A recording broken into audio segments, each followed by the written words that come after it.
सावन के सोमवार व्रत विशेष रूप से भगवान शिव को समर्पित होते हैं। सावन महीने के पहले सोमवार को सुबह स्नान करके साफ वस्त्र पहने।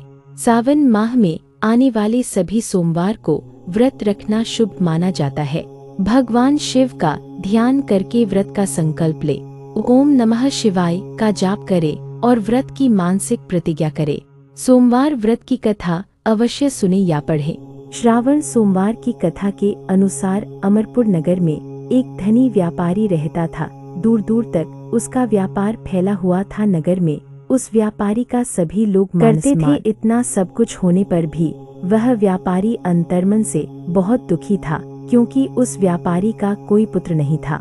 दिन रात उसे एक ही चिंता सताती रहती थी, उसकी मृत्यु के बाद उसके इतने बड़े व्यापार और धन संपत्ति को कौन संभालेगा। पुत्र पाने की इच्छा से वह व्यापारी प्रति सोमवार भगवान शिव की व्रत पूजा किया करता था। सायंकाल को व्यापारी शिव मंदिर में जाकर भगवान शिव के सामने घी का दीपक जलाया करता था। उस व्यापारी की भक्ति देखकर एक दिन पार्वती ने भगवान शिव से कहा, हे प्राणनाथ, यह व्यापारी आपका सच्चा भक्त है। कितने दिनों से यह सोमवार का व्रत और पूजा नियमित कर रहा है। भगवान आप इस व्यापारी की मनोकामना अवश्य पूर्ण करें।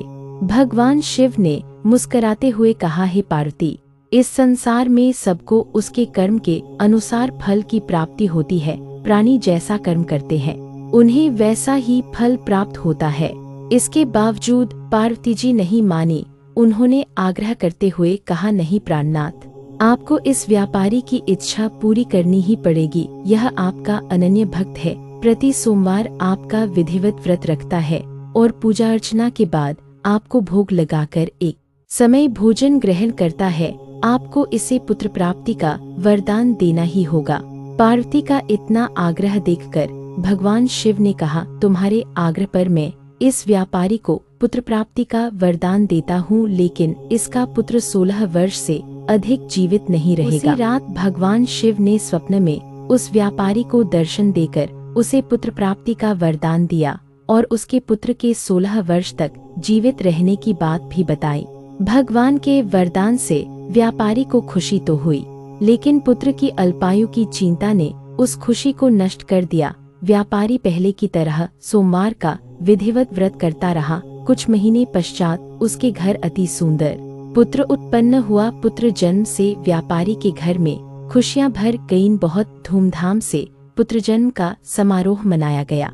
व्यापारी को पुत्र जन्म की अधिक खुशी नहीं हुई, क्योंकि उसे पुत्र की अल्प आयु के रहस्य का पता था। यह रहस्य घर में किसी को नहीं मालूम था। विद्वान ब्राह्मणों ने उस पुत्र का नाम अमर रखा। जब अमर 12 वर्ष का हुआ तो शिक्षा के लिए उसे वाराणसी भेजने का निश्चय हुआ। व्यापारी ने अमर के मामा दीपचंद को बुलाया और कहा कि अमर को शिक्षा प्राप्त करने के लिए वाराणसी छोड़ आओ। अमर अपने मामा के साथ शिक्षा प्राप्त करने के लिए चल दिया। रास्ते में जहाँ भी अमर और दीपचंद रात्रि विश्राम के लिए ठहरते, वहीं यज्ञ करते और ब्राह्मणों को भोजन कराते थे। यात्रा के बाद अमर और दीपचंद एक नगर में पहुँचे। उस नगर के राजा की कन्या के विवाह की खुशी में पूरे नगर को सजाया गया था। निश्चित समय पर बारात आ गई, लेकिन वर का पिता अपने बेटे के एक आंख से काने होने के कारण बहुत चिंतित था। उसे इस बात का भय सता रहा था कि राजा को इस बात का पता चलने पर कहीं वह विवाह से इनकार न कर दे, इससे उसकी बदनामी होगी।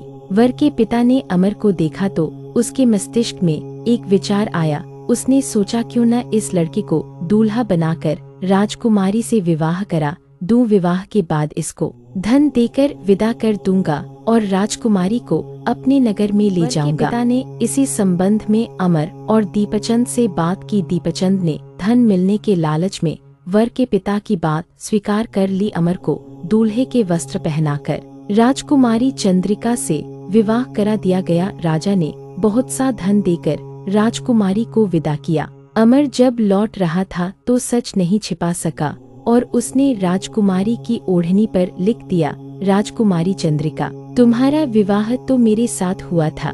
मैं तो वाराणसी में शिक्षा प्राप्त करने जा रहा हूँ। अब तुम्हें जिस नवयुवक की पत्नी बनना पड़ेगा वह कान्हा है। जब राजकुमारी ने अपनी ओढ़नी पर लिखा हुआ पढ़ा तो उसने काने लड़के के साथ जाने से इनकार कर दिया। राजा ने सब बातें जानकर राजकुमारी को महल में रख लिया। उधर अमर अपने मामा दीपचंद के साथ वाराणसी पहुंच गया।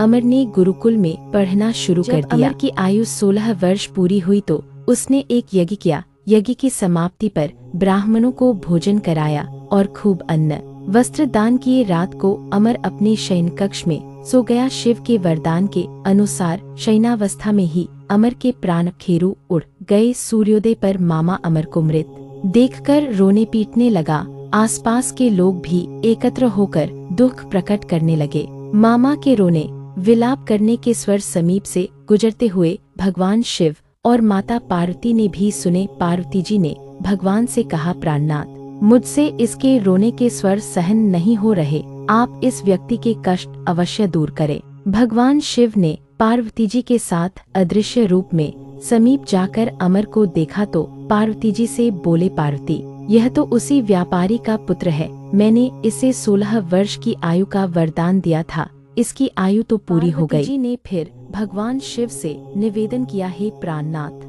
आप इस लड़के को जीवित करें, नहीं तो इसके माता पिता पुत्र की मृत्यु के कारण रो रो कर अपने प्राणों का त्याग कर देंगे।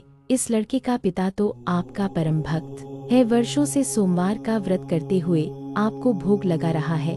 पार्वती के आग्रह करने पर भगवान शिव ने उस लड़के को जीवित होने का वरदान दिया और कुछ ही पल में वह जीवित होकर उठ बैठा। शिक्षा समाप्त करके अमर मामा के साथ अपने नगर की ओर चल दिया। दोनों चलते हुए उसी नगर में पहुँचे जहां अमर का विवाह हुआ था। उस नगर में भी अमर ने यज्ञ का आयोजन किया। समीप से गुजरते हुए नगर के राजा ने यज्ञ का आयोजन देखा लिया। यज्ञ समाप्त होने पर राजा अमर और उसके मामा को महल में ले गया और कुछ दिन उन्हें महल में रखकर बहुत सा धन वस्त्र देकर राजकुमारी के साथ विदा किया। रास्ते में सुरक्षा के लिए राजा ने बहुत से सैनिकों को भी साथ भेजा। दीपचंद ने नगर में पहुंचते ही एक दूत को घर भेजकर अपने आगमन की सूचना भेजी। अपने बेटे अमर के जीवित वापस लौटने की सूचना से व्यापारी बहुत प्रसन्न हुआ। व्यापारी ने अपनी पत्नी के साथ स्वयं को एक कमरे में बंद कर रखा था। भूखे प्यासे रहकर व्यापारी और उसकी पत्नी बेटे की प्रतीक्षा कर रहे थे। उन्होंने प्रतिज्ञा कर रखी थी कि यदि उन्हें अपने बेटे की मृत्यु का समाचार मिला तो दोनों अपने प्राण त्याग देंगे। व्यापारी अपनी पत्नी और मित्रों के साथ नगर के द्वार पर पहुंचा। अपने बेटे के विवाह का समाचार सुनकर पुत्रवधू राजकुमारी चंद्रिका को देखकर उसकी खुशी का ठिकाना न रहा। उसी रात भगवान शिव ने व्यापारी के स्वप्न में आकर कहा, हे श्रेष्ठी, मैंने तेरे सोमवार के व्रत करने और व्रतकथा सुनने से प्रसन्न होकर तेरे पुत्र को लंबी आयु प्रदान की है। व्यापारी बहुत प्रसन्न हुआ। सोमवार का व्रत करने से व्यापारी के घर में खुशियां लौट आईं। शास्त्रों में लिखा है कि जो स्त्री पुरुष सोमवार का विधिवत व्रत करते और व्रतकथा सुनते हैं, उनकी सभी इच्छाएं पूरी होती है। अगर आप सच्चे भक्त हैं तो वीडियो को लाइक करें और ऐसे ही भक्ति कथा के लिए सब्सक्राइब जरूर करें।